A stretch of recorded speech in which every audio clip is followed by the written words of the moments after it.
Do you ever feel stuck, like you're living your life on autopilot? Are you ready to shift into high gear and reach the success you so richly deserve? Welcome to the Play Big Movement podcast. I am your host, Sharon Lechter, entrepreneur, business strategist, and best-selling author.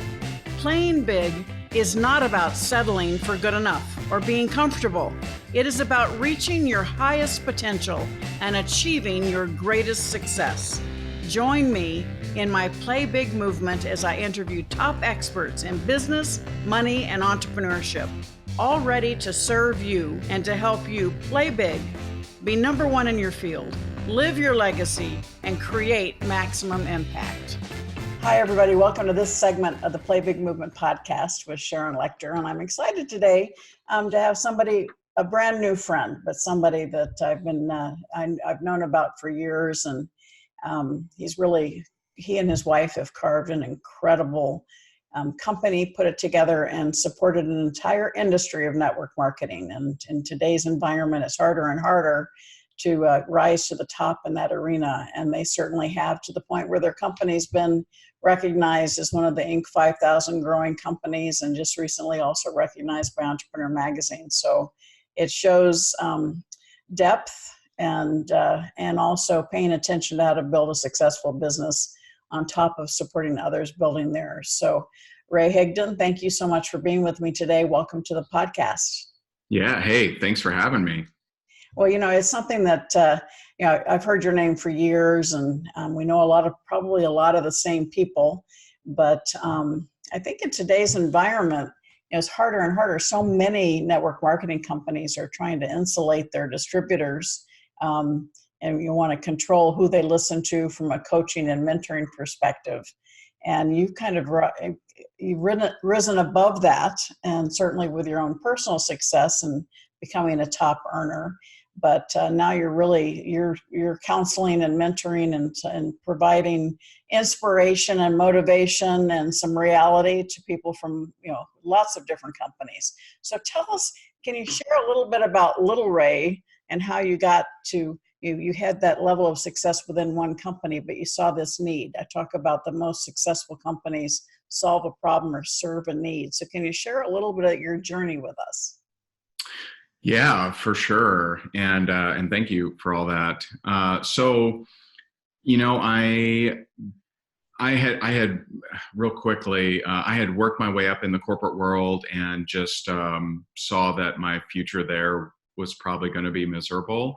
And I'm not a job basher, but for me personally, I knew, the harder I worked, the more they paid me, but the more they demanded of me. And so I wanted to go out on my own. And I had a few buddies from high school that were actually doing really good in real estate. And so I went into real estate. That's how I left the corporate world, not network marketing. But I went into real estate, rock and rolling, just made it happen. It was awesome. I thought I was a genius. And that was 2004 in Florida. Okay. And so what could go wrong? And so when the market changed, I had the realization that I wasn't that smart about real estate, and I got completely wiped out and didn't know what I was going to do. I lost every single dime I had made my entire life, wiped out my IRA, had to sell a bunch of stuff. I mean, I was dead broke. And I had tried network marketing in the past, and honestly, because of clashes with uplines and just weird stuff. I mean, I remember I told one upline, I'm like, hey, if you leave me alone, I'll make you money. I'm like, come on, leave me alone. Let me do my thing.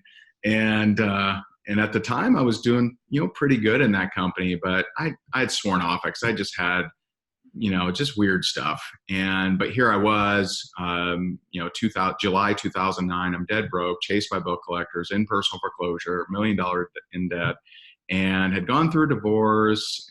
At one point was living on my buddy's couch, and I really didn't have a whole lot of options. I was started dating this girl that was paying my utility bills, now my beautiful wife.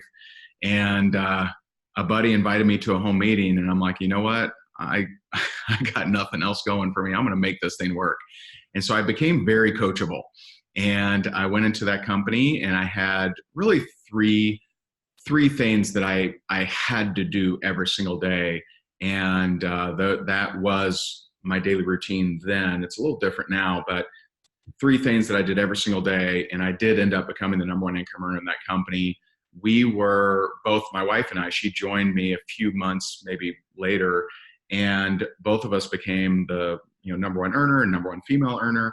And we were doing it on social media way before hardly anybody was teaching this. And so it was, 11, 12 years ago, most of your trainers that preach it now were bashing it back then. And so we were kind of the black sheep of doing something that's not duplicatable, but we were able to, bless you, we were able to make it work and make it happen. And that led to a big demand and people asking us how we did it. Mm-hmm. And so long story short, that's what kind of led to us building our coaching business. And the coaching business is, I made the comment when I introduced you about, and I'll see if you agree with me or not about, but there are some companies today, because of course, Rich Dad Poor Dad became considered like the network marketing Bible, certainly Amway, for sure. The Amway Bible. And so I've been a supporter of the industry without necessarily getting into bed with any individual company to really support the fact that it is a way for people to create wealth. It's not an overnight success. It's not a get rich quick scheme. You actually have to work hard to create that kind of foundation. But it is interesting to me to see the dynamics changing, how so many companies now are insulating themselves. So Cheryl, I don't know if you agree with me or not. So, yeah, is it worse or better than it was years ago? I'm not so sure. I have a client that messaged me maybe 2 days ago, and she said that her company just announced that they weren't allowed to work with outside coaches. And of course she's a client, right? And we have our private group, Rank Makers, where we got 14,000 paying members in there. And so she messaged me and she was upset, and she asked me, she goes, "Ray, should I just move companies?" And we are big defenders of companies, even when they make bonehead decisions. And so I had an idea, and I posted on my Facebook. I said, company just announced their reps aren't allowed to use outside trainers. 900 comments later, over 1,000 likes, and people just tearing it up, just like, oh my God, what a dumb decision, all these different things. She got a call yesterday from one of the high ups that said, "Hey, you guys have misunderstood us. We're actually okay with you coaching." So I like to say I had maybe a part in that. But as far as there definitely are some companies that were founded on only let people inside train our people. Is it worse or better than it was? I kind of feel like it may be better. Back in the 80s, I guess, 90s even, you could put hedges up so high that you couldn't see anything else. Now there are no hedges. Right. I mean, your reps, whether they can tap into anybody. Mm-hmm. And there are no walls on the internet. You can see what anyone's doing at any time. And so it makes it more of a bonehead decision now than ever before to say your reps can't be trained by someone else. But I don't know if it's better or worse, but it might be a little bit better. But there's still some companies that hold that stance of only internal people can train their people. Well, thank you for that. I know there are a lot of people that are trying to do what you're doing as far as coaching in the industry. They've had some element of success, and now or not, and they want to create this coaching, and they want to attract. And very few of them succeed. And certainly, you really are the stellar example of great success within this industry, and really maintaining that level of support for a long time now. So. I want you to brag on yourself a little bit. How, what are you doing that others don't do? Yeah, I think probably so there's definitely a trend of a lot of people attempting to be network marketing trainers, and a lot of them have had some kind of success. What it seems like the majority of them, I'm friends with a lot of them. I've trained a lot of them, but a lot of times someone gets really good at the transaction. So Mm-hmm. they get good at branding, they get good at recruiting, they get good at making sales.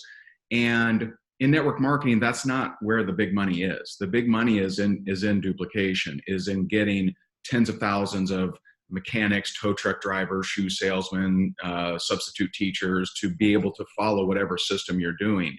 And so a lot of times top recruiters get to a frustration level and they wonder, how come people not as smart as me are making way more money than me? And they think, you know what, I'm going to go into training. And so they go into training still not understanding duplication. And so they teach recruiting, which is what most new people want. Most new people, they're like, well, I'll get duplication at some point, but I need to know how to recruit. And so I think what floats you past that is when leaders, true leaders in network marketing, understand that you as a trainer understand duplication just as good or maybe even better than them, then they're like, okay, I need to get my people over there. And so like our group, for example, we don't have an affiliate program. We don't pay anybody to promote it, but we have leaders that have put thousands of their people in there because we help with production. We help them produce, we track production, which currently I don't think any other trainer does, which is perplexing, but we track production. Like we know last year we helped create 4,054 rank advancements, and we track that every week on how many rank advancements, how many customers did they bring into their company, how many reps did they bring into their company. Oh, fantastic. Yeah. Yeah. Since we started, I'm not going to remember it off the top of my head, but since we started, we've helped network marketers bring in 126,000 and so new customers, 39,000 new reps, and 5,766, I remember this one, rank advancements. That's and so fantastic. We're just driving production. Mm-hmm. And I think when people see that that's what we're after, it like we want people to draw the conclusion that it costs them money to not tell them about our stuff. Sure. And that's when your end goal is production versus impressing or letting, whatever, being the best speaker. Called results, financial results. Right. So you said, and we mentioned early on, I want to draw this because if you think about the old world of network marketing, even back, and this is before your time, but when like the old Amway days where you had to actually house your product and you had to meet face to face to get your product. And then the whole dynamics of teaching people how to be successful was, work your warm list, who's your 50 closest people. I mean, it was just like this routine. And moving into this world, you were at the forefront of utilizing social media. So talk a little bit about that evolution within the industry. Yeah, and we're very careful not to bash the old because it still works. Yeah. It's just not the only option. And there are some people that cling to what we would call the traditional way of network marketing, that face-to-face meetings, just warm market. We don't bash that. That stuff still works. It's just not the only option. I know a lot of people that just wouldn't have done network marketing if that was the only option. There's a lot of stay-at-home moms that like staying at home and not doing home meetings every single day, and just working it on social media. And so, we just took through a lot of trial and error. We tried a lot of different scripts and a lot of different methods of reaching out to strangers using the internet. And we've, perfected some ways that work really well. And if someone is an advanced communicator and they're good at building rapport and small talk and all that stuff, they can still do that stuff, but their team find that very hard to duplicate. And so we tend to teach very, very simple things that don't raise resistance, that aren't pitchy, that aren't hypey, and people usually get a better response from them. So, I think that's important for everybody watching and listening because, network marketing has been around a long time and it will be around a long time. But, as it evolves and as communication evolves, the internet and the social media, I'm pleased to see that people are, grasping that because it actually brings the possibility of success within network marketing to more people, because just like you said, there are those people that aren't going to be doing the rah-rah meetings or, daily home meetings, but this gives them an avenue to create that success for themselves. But talk about a little bit about, and I made this reference earlier, is, it's not a get rich quick scheme. It's not an overnight success. So talk a little bit about, what somebody coming into network marketing, what you would advise them. Yeah, and hopefully you don't hear my daughter. She's homesick today, and she's upset. We look at network marketing as the lowest risk, lowest overhead way for the average ordinary person to start a business. And doesn't mean it's perfect. Doesn't mean that we think it's better than all other businesses or anything like that.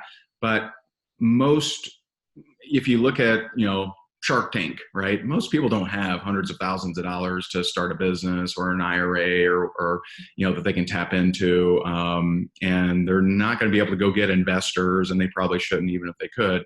But most people could scrounge together a few $100 and follow a simple system to build a business.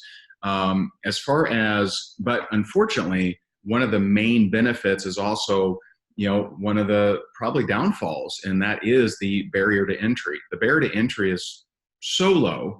You can join some companies and start your entire business for a couple $100 or $1,000. And a lot of times people treat it that way. When I got serious about network marketing from day one, I treated it like $1 million business, and it became one. But most people, they're like, oh, I'm going to try this thing out, or they just don't have that commitment strategy. And I heard Mark Cuban, speaking of Shark Tank, I heard Mark Cuban say, have a commitment strategy, not just an exit strategy. Right. And a lot of people have their exit strategy down pat. Like, I'm going to give it 14 days and we'll see what happens. But they don't have a commitment strategy. And so I would say setting your expectations is probably the biggest thing for people. Actually, I'll give you two things. One, setting the expectations. So network marketing has the possibility of helping you become financially free. It does. It's not overnight, just like you said. You do have to do the work, but it's instantly scalable, which most businesses are not. You got to figure out a lot of stuff to scale in any other kind of business. And it doesn't require a massive amount of skill sets or special degrees or credibility or celebrityness or anything like that. And so what if it took you 5 years? And when people would ask me, when I was recruiting people, and they say, well, how long until I'm start making some serious money? I'd say, well, what if it took you 5 years? What are you going to do instead?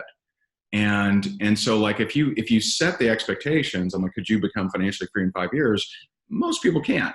And if you're talking to average ordinary people, most people, they have zero plan of in 5 or even 10 years being financially free. And so setting that expectation.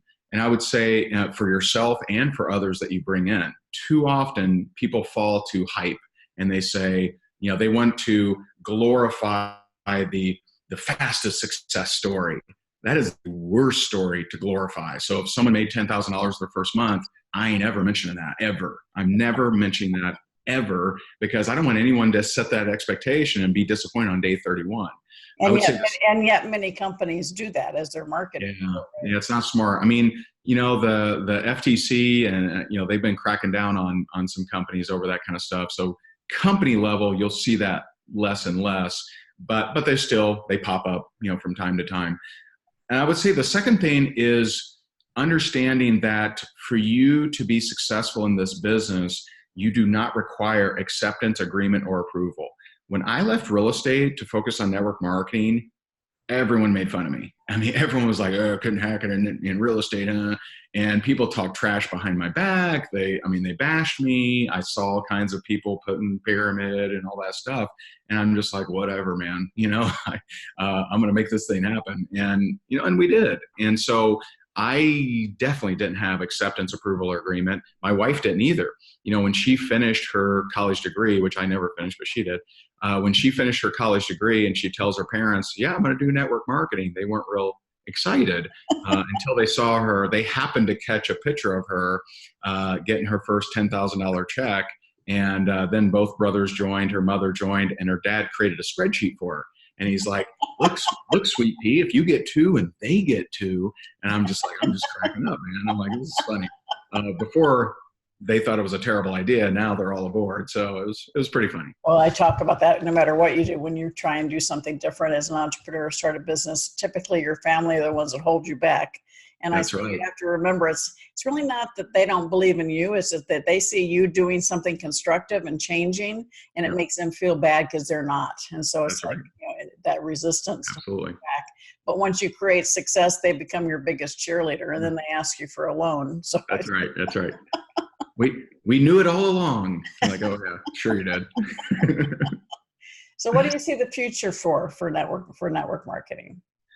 Yeah, it's really, I think it's gone from where it was more, there's a lot more customer acquisition than I think ever, like ever. So, I mean, there are a handful of companies right now that, I mean, they probably have a 25-30 to 1 ratio of bringing in customers versus reps. And I don't remember a time where that was ever the case in more than like a handful of companies. But there's a lot more customer acquisition. A lot of times I'm being brought into a very successful team to teach them how to recruit. And all of them are averaging 20-30 customers. And so that's different than it's been, in years past, maybe even 2-3 years ago even. And so there's that. There's a lot of people doing really, really well between Facebook Lives and Instagram. I mean, Instagram really opened it up for millennials. And the really exciting thing that I've learned about millennials is they don't really have that stigma about network marketing. They're like, they want freedom. They want to work on their own terms, and this thing can do that. Let's do it. Yeah. And so there's a lot of millennials that are crushing it in network marketing. And that's really exciting, because I think, some of the baby boomers that went through and maybe, were excited about network marketing dealt with a lot of stigma over and over and over. Millennials don't really care. I don't know if they just hold the thought of fake news or what. They don't really care if you're writing a pyramid article. Yeah. If it's going to help them accomplish their things, they seem more resilient to popular opinion, I think. And so that's pretty exciting too. Well, I remember a time early 20 years ago, the companies, they would never even talk about the products, and they wouldn't even give a company name. They just try and sell the business opportunity and get you to sign up. And I see that changing as well. People are more proud of the products of the companies and the comp plans. A lot of people, I think there's a lot more people moving from company to company, and that's something that I think is interesting dynamic as well. But I do believe in the industry. I believe it's a great way for people to really create that financial independence without that huge front-end investment. But one of the things I talk about, Ray, is the importance of having mentoring and having people, if it's going to be within the company, a company that has a good educational plan as far as, helping you get in the right direction, and certainly having the opportunity to have us work with someone like you is, I highly recommend everybody out there that's involved to check Ray out. So Ray, how can they find you? Yeah, and thank you very much. So pretty easy to find. Our main kind of bread and butter program is Rank Makers. That's rankmakers.com, or Ray Higdon on any social media. You'll find me, but we mainly are on Facebook and Instagram. Well, great. And you're going to hang out with me for a few more minutes, because we're going to do the private Facebook group, another short one. So those of you watching, please go ahead and join Play Big Movement with Sharon Lechter, private Facebook group, so you can hear more about Ray. We're going to talk a little bit about his daily habits. He mentioned earlier that they're not quite the same as they were when he started, because he's at the level of success. So, and he's getting ready to go to Hawaii for a week. So that's part of creating a successful business, giving you a little bit more freedom of your time and your future. And Ray, thanks for being with me, and appreciate you sharing your insights with everyone. Thanks so much for having me. All right, hold on there. Thank you for listening to this segment of the Play Big Movement podcast. Please subscribe to iTunes and leave us a review, as well as join us in other areas of social media: Twitter, Instagram, and LinkedIn at Sharon Lechter, and for Facebook, author Sharon Lechter. Thank you so much, and have a fabulous day.